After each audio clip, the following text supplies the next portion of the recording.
Ras, ras. Salam millet, salam.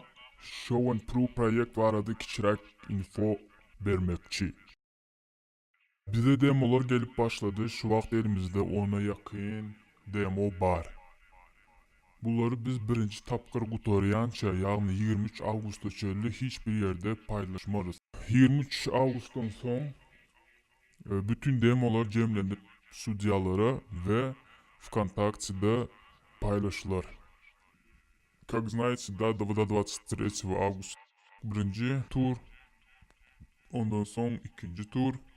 Birinci turun demolarını hiçbir yerde paylaşmayarız. 23 Ağustos geldi. 23 Ağustos gelende ВКонтакте'de dinleyebilirsiniz.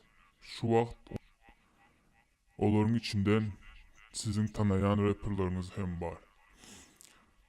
Qaraşyaz, qatnaşın, Türkmen rapı, Goldov, Türkmen rapı sizle birlikte üst derece yetiririz. Peace. Aa.